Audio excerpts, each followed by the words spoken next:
Hello, everyone. Welcome to Technology Thursday. My name is David John Sponheim, and I'm going to be talking about the news in a rather quick and expeditious way. We're going to show you some of the top news stories that are currently affecting America today.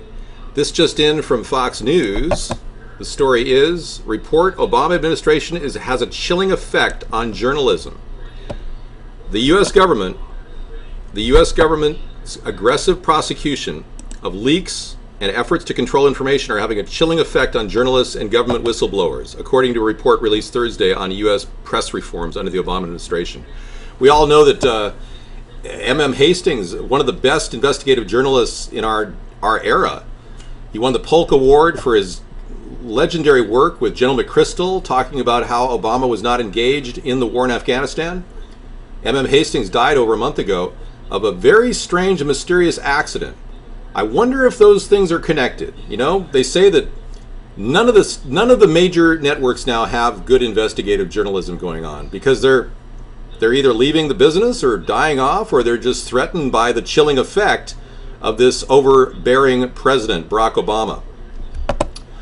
And as if things couldn't get any worse for the NSA's problems, remember they said that they were spying on everybody a few weeks ago? They had a fire at their big, huge center in Bluffdale, Utah. That spy center that the government's spending over $2 billion on is going up in flames. There's been a lot of circuit fires. Apparently they're watching everybody's personal emails and it's causing glitches. Who knows? Maybe they're just taking on too much, you know? Watching everybody and then telling everybody that they're watching us. Isn't that a bit much, don't you think? I mean, I think that we should have a new party just to stop the NSA from watching all of us, because the two parties aren't stopping it. The Republicans and Democrats have signed off saying, oh, they're not really watching us. Okay, so we've got other things in the news. This just in at Red Flag News.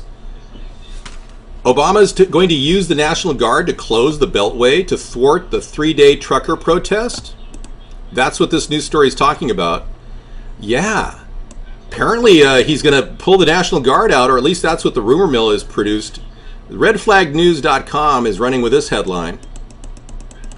Sources within the Department of Transportation have revealed that their plan to use National Guard resources to close federally funded Interstate Route 495 circling the nation's capital have been approved by unknown White House officials and will be implemented on Friday, October 11th, to thwart the 3-day trucker slowdown.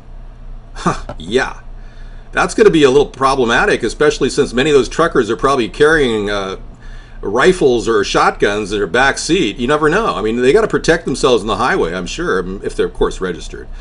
Okay, and we got a record-setting blizzard that killed 75,000 cows, and nobody heard about it. This happened in South Dakota last week. Ranchers are still digging out thousands of their cattle that became buried in a record-setting snowstorm. Let me show you some of the pictures. They're really telling.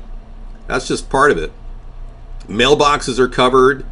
75,000 cattle buried in the snowstorm. And now somebody's wondering, and I'm wondering, what did they do with all that beef? Where's the beef? Man, that's a bad snowstorm. Look at that.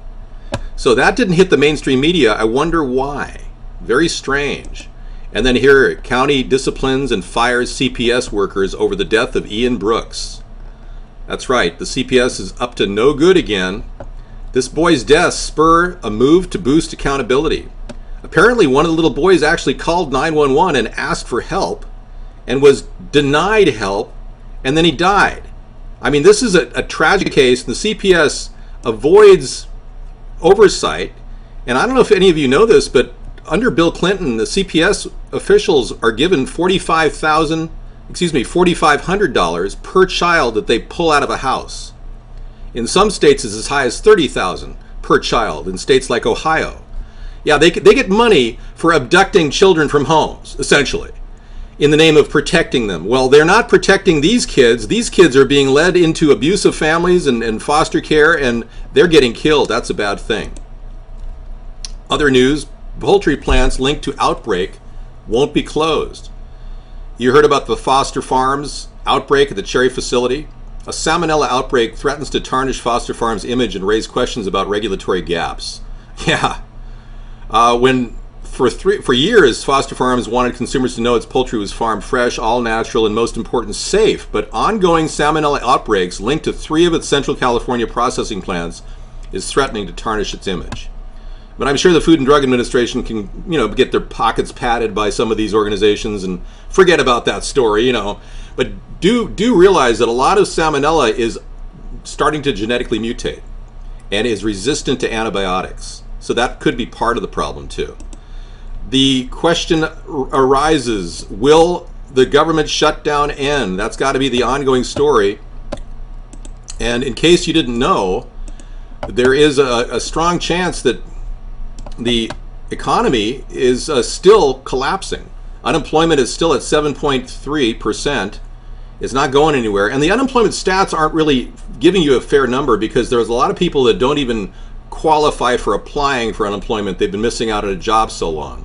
That's a real problem when our country is clearly ignoring the people that dropped off the list. Like anybody who collected unemployment insurance all these years from Barack Obama, the 99 weeks he gave them, are no longer registered in the list of people that are looking for unemployment compensation. So we've got a lot of problems that are not being rectified by this president.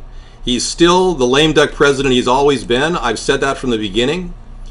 And we are definitely not seeing any real substantive change from him over Barack Obama's predecessor, George W. Bush. Same kind of thing, just a different face on it. Instead, this guy's a black guy and he still supports corporations and war. Okay? And then this too, the Alabama Supreme Court may just take Obama's house of cards down and collapse it. This is very interesting. This came from one of our patriotic friends. Carl sent this in, who is concerned about Obama's birth certificate, as I am, that it is indeed fraudulent and forged. What's been the biggest obstacle in challenging Obama's eligibility in court? It's been finding a judge who isn't afraid to allow the merits of the case against Obama to be argued in court. Well, this Alabama Supreme Court Judge Tom Parker is ready to start doing something. He's going to look at Joe Arpaio's cold case investigation, and the entire thing is going to be looked at now officially at the state level in Alabama. That's good news, because the last thing we need right now is another guy like Vlad the Impaler. Yeah, this was our top ending story for the night. Being Halloween is coming. This is the actual Count Dracula. Remember hearing stories of Vlad the Impaler? Well, it turns out he's got links to the royal family. Prince Charles is the one of the living heirs to the Dracula's bloodline. I'm not kidding you, folks. Look it up. Check it out. It's amazing, isn't it? He actually has a home, a vacation home in Transylvania. Okay, if that's not weird enough for you, I don't know what can be any weirder. Our country is still in deadlock. The GOP is putting out this offer to the Democrats that they're going to keep extend the debt limit for 6 weeks. I don't know how much, but they're going to extend it for 6 weeks to pay off people that are currently dead weight in our economy. As you may know, the America's Third Party stands against the idea of waste in our government, continued waste. And the government shutdown is indeed a way to cut back that waste and show that this country can still run while a lot of very high paid federal employees who are wasting the US tax dollar go without a job. So let's see how long this government shutdown lasts, everybody, and stay tuned, because I think the Republicans and Democrats are about ready to kick the can down the road for another 6 weeks instead of solving the problems right here in the budget. And you know why they're not solving those problems? Because they are hooked up to all kinds of corporate money, and all the contractors that leech money off the US tax budget are giving them little kickbacks of $5,000 to stay elected. It's called their re-election fund. We're going to start stopping that when a third party starts to take place in America. And I urge all of you to tell everybody about our show 6 to 9 every night except Sunday, and tweet @third party. Thanks for watching.